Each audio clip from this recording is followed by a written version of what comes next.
Hi everyone, I'm back with another video.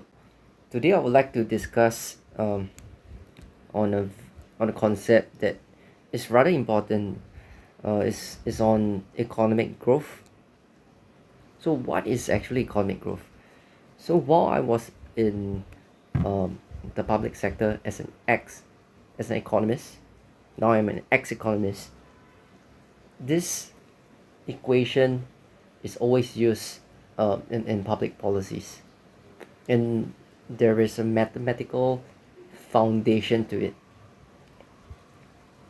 right? So economic growth, um, in a naive way, could be decomposed into labor force growth plus productivity growth. So now I'm going to show you the entire mathematical identity from a first principles perspective. Alright, so I'll denote economic growth as a triangle Y, where the triangle represents the change in income in a percentage sense, right? And from this change in Y, you can represent it in this mathematical identity that you're more familiar with. You take the GDP, which is Y, in this period, minus GDP in the last period divided by GDP in the last period. This is how you obtain the GDP growth, right?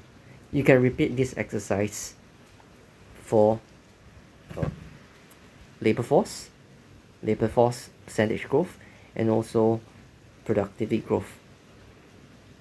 And later I'm going to explain why is it equivalent to the ln of yt minus ln yt minus 1. And you can convert this scary looking equation to ln bracket yt over yt minus 1. Now this is um, the logarithm foundations, right? So let me take a step back. So productivity growth is logically, you would think that it's the GDP of a country divided by the employment or labor force in the country, right? Uh, this identity holds true in the current period and one period ago, right? And from here, you do a log of both sides, right? Um, you do a log of both sides, and it can be decomposed into this relationship, right? This is high school math. And one step further, I'm going to discuss something before I move on. This is known as the Taylor series. uh, I mean, if you took math in JC, you might be familiar with Taylor series. um, a log of x is approximately equals to x minus 1. And from a graphical perspective, if I plot the log curve and superimpose it with y equals to x minus 1, you'll notice at this range here, for x that's approximately equals to 1, y equals to log x is equivalent or approximately equals to y equals to x minus 1. Do you follow? And now back to my earlier equations. Using so if you take ln y minus ln y t minus 1, as I explained earlier, this is um, the foundation of logarithms. You can collapse it to ln yt over yt minus 1. And using the Taylor expansion identity here, right? where y equals log x approximately equals to y equals to x minus 1, when x is close to 1, you can convert this here, ln yt over yt minus 1 to yt minus yt over yt minus 1 minus 1. Right? Do you follow?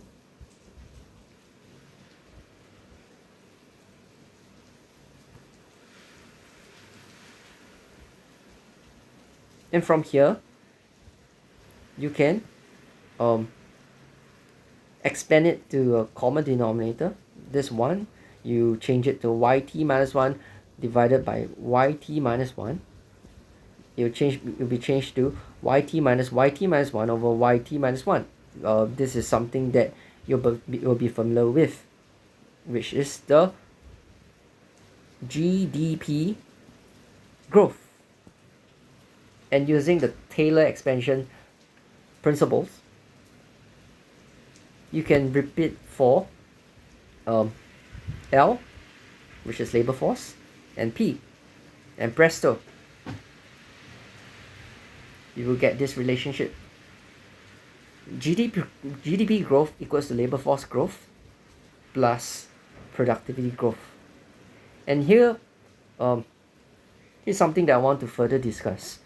So in Singapore, I'm a Singaporean. So in Singapore,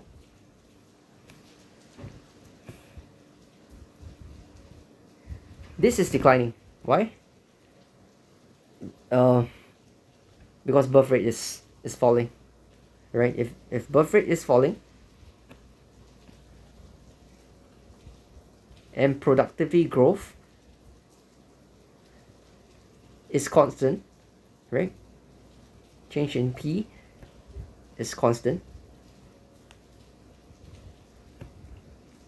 or slow to increase, what would happen to our GDP growth?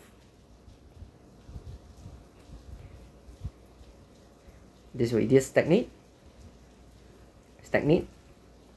or decline. And I mean, there's one quick solution. What's the quick solution? How do you increase your labor force growth?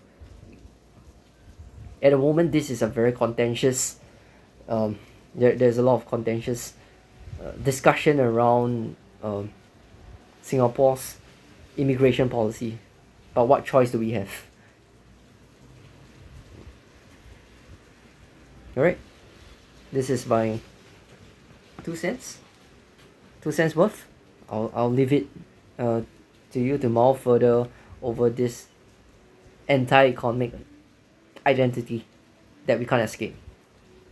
Perhaps during a further session, I can discuss about this relationship, right?